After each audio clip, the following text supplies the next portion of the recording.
Olá, meu querido. Olá, minha querida. Como tem passado? Tudo bom? Espero que sim. Hoje, Deus tem colocado uma mensagem no meu coração voltado para a família, sobre o tema papéis, funções e pessoas no relacionamento conjugal. Tema este que eu quero compartilhar com você com a seguinte finalidade: pedir ao Senhor que abençoe a sua casa, abençoe a sua família, confirma os seus propósitos de bênçãos para com os seus filhos, para com o seu relacionamento conjugal. E para tanto, querido, querida, eu quero fundamentar essa minha fala no livro de Salmos, de número 128, que diz o seguinte para nós: Bem-aventurado aquele que teme o Senhor e anda nos seus caminhos. Você comerá do fruto do seu trabalho, será feliz e tudo irá bem com você. Sua esposa no interior da tua casa será como a videira frutífera. Seus filhos serão como rebentos da oliveira ao redor da sua mesa. Eis que será abençoado o homem que teme o Senhor. Que o Senhor o abençoe desde Sião, para que você veja a prosperidade de Jerusalém durante os dias da sua vida e veja os filhos dos filhos e paz sobre Israel. E o que eu vejo e o que eu destaco partindo destes salmos, que é uma instrução para uma família abençoada, eu quero compartilhar contigo. Por exemplo, no relacionamento conjugal se vê uma equipe de uma só carne, construída pelo casal, homem e mulher.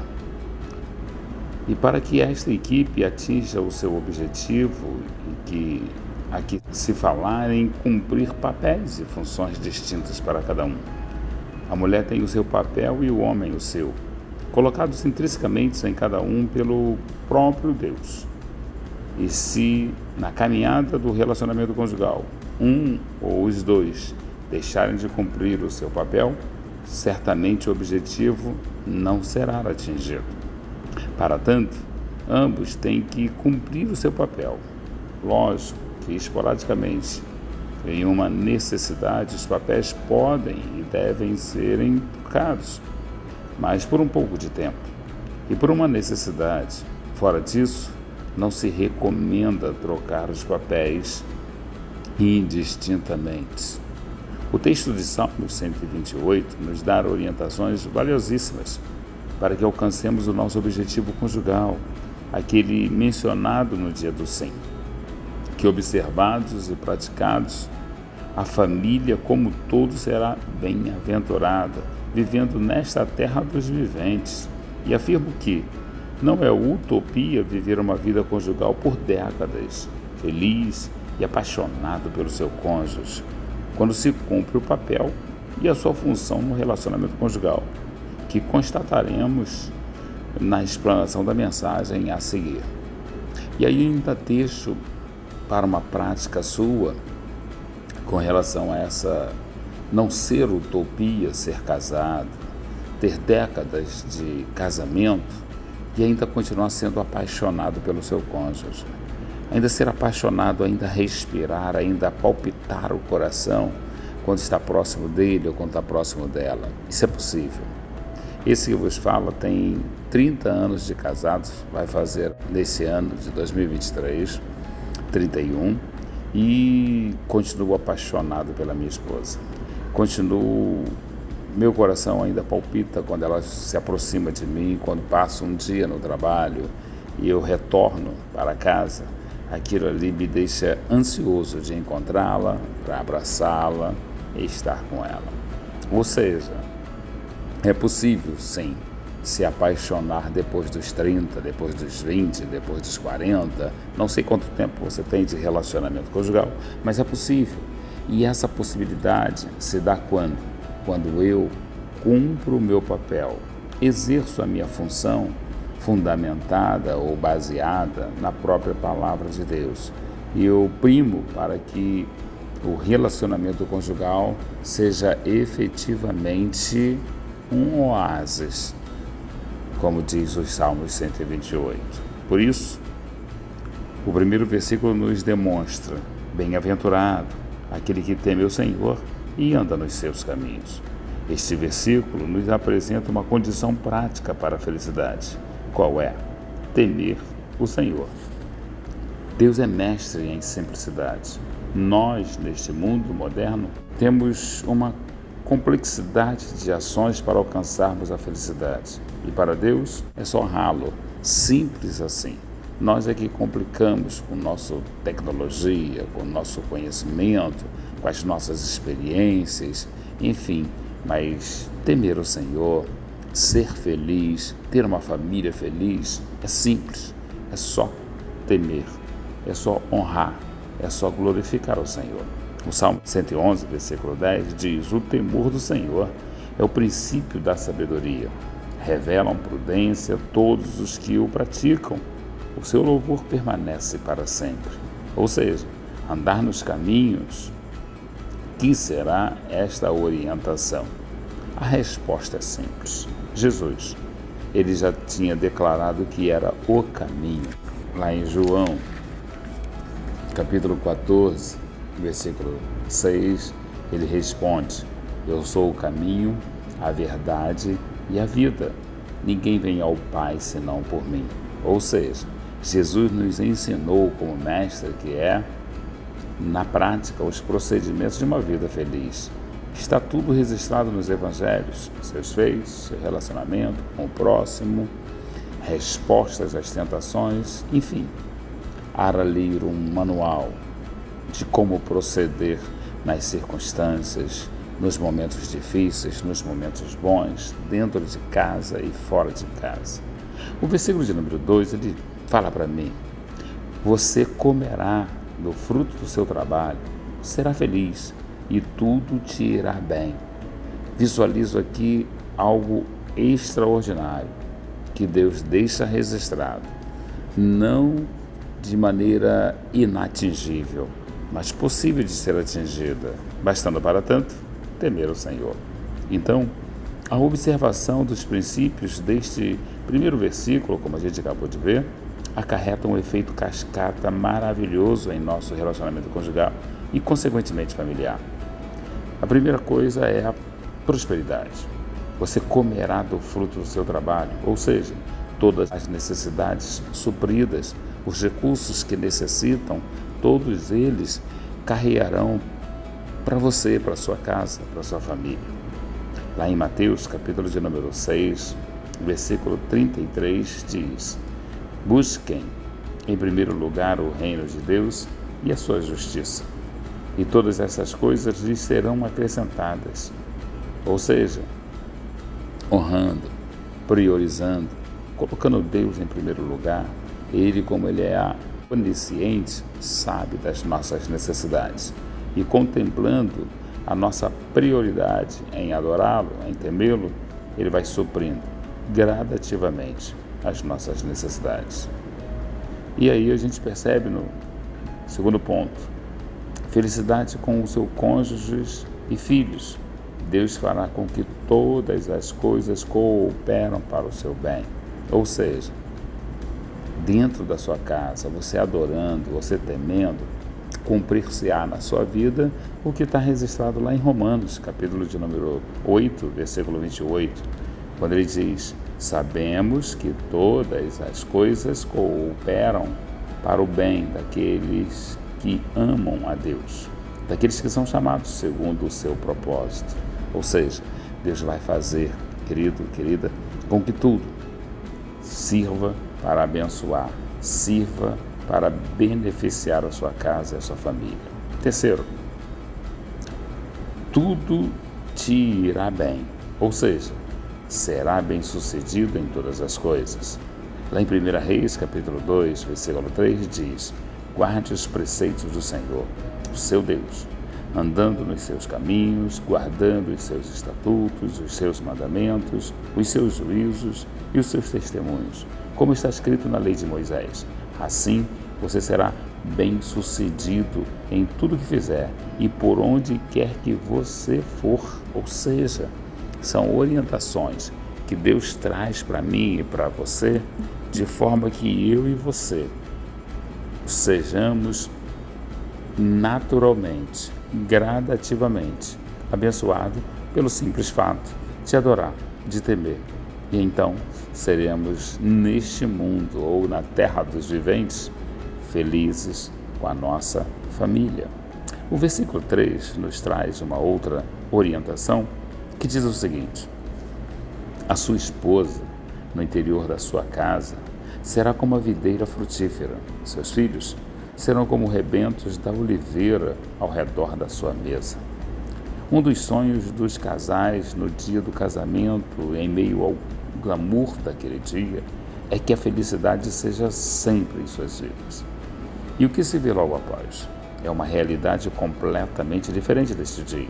Em alguns casos, o que se vê é o divórcio. Porém, ao cumprirem o seu papel e exercerem a sua função, a sua individualidade, a felicidade se instala e a lua de mel será uma constante, independente dos anos de casado. Como eu falei lá na introdução, é possível viver diariamente, semanalmente, mensalmente, anualmente, uma lua de mel com seu cônjuge, viver feliz com seus filhos.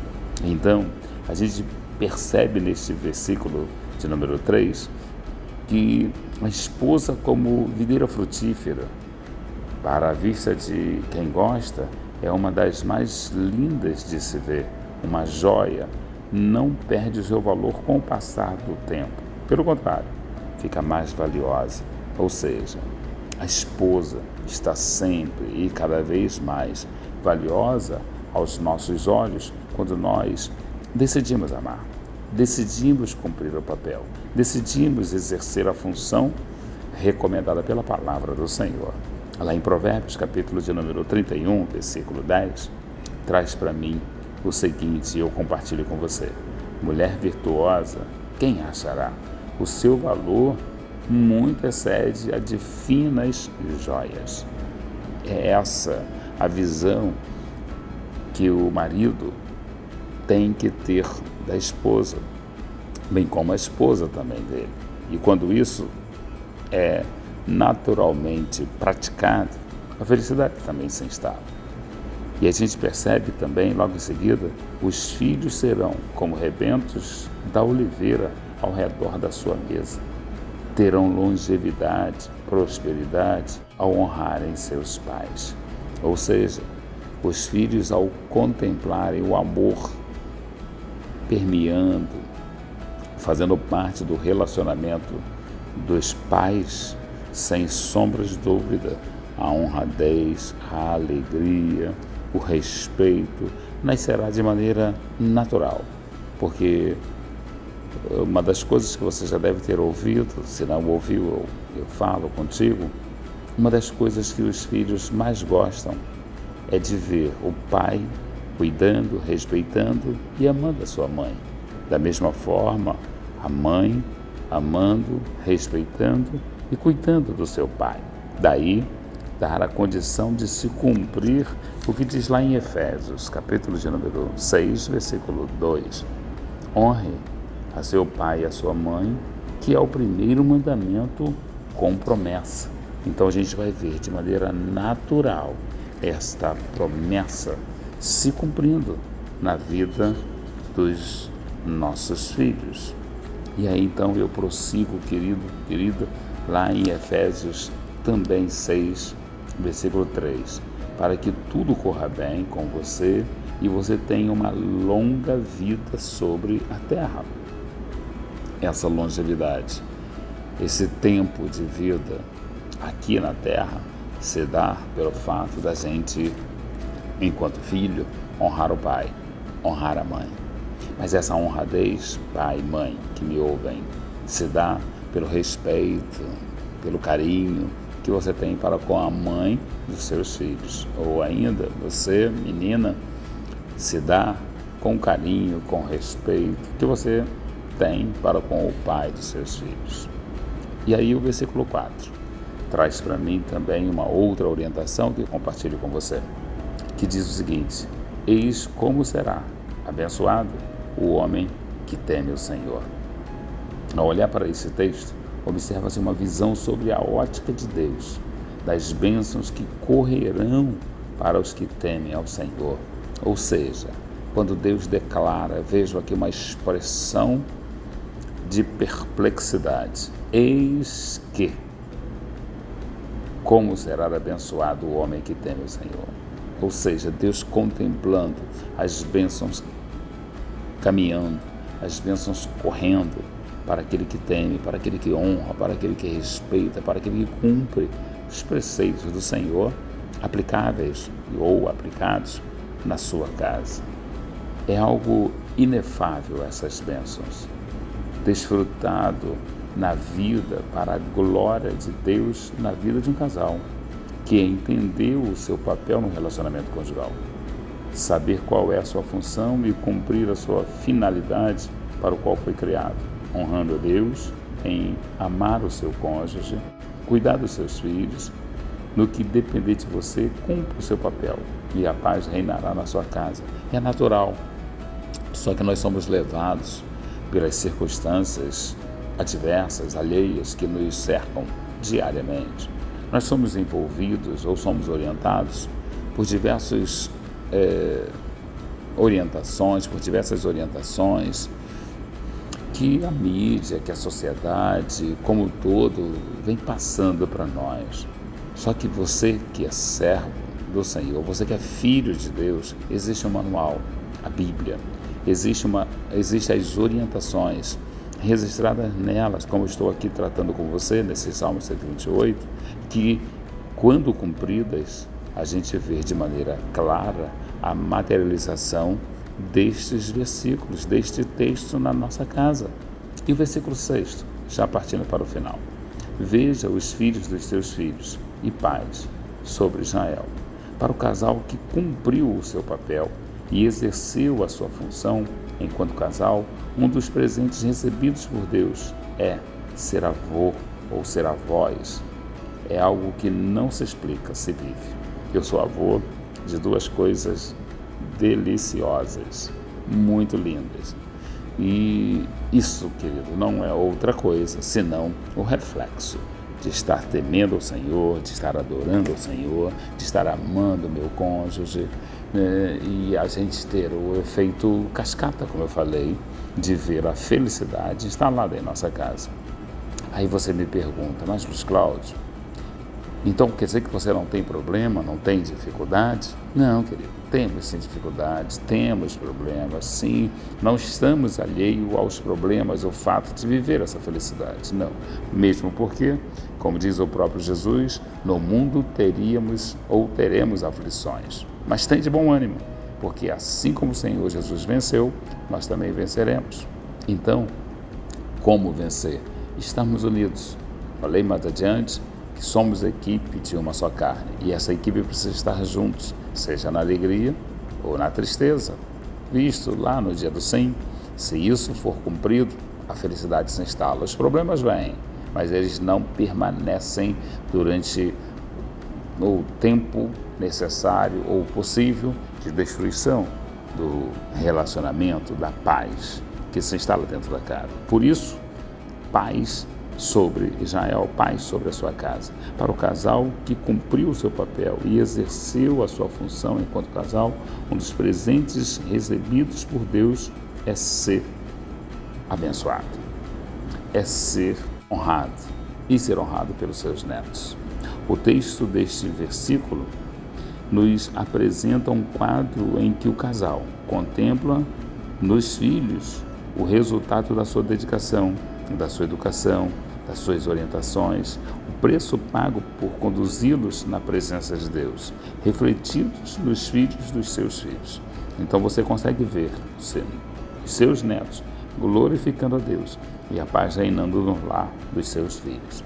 Por isso, meu amigo, minha amiga, meu irmão, eu consinto a você a glorificar, a bendizer e engrandecer ao Senhor. Por isso concluo: bem-aventurado o homem que teme o Senhor e anda nos seus caminhos. Desfrute desta mensagem sem moderação. Compartilhe com o máximo de pessoas, de famílias que você puder compartilhar. Dentro deste canal Beit Sefer tem outras mensagens que você pode desfrutar sem moderação. Que Deus te abençoe rica e abundantemente.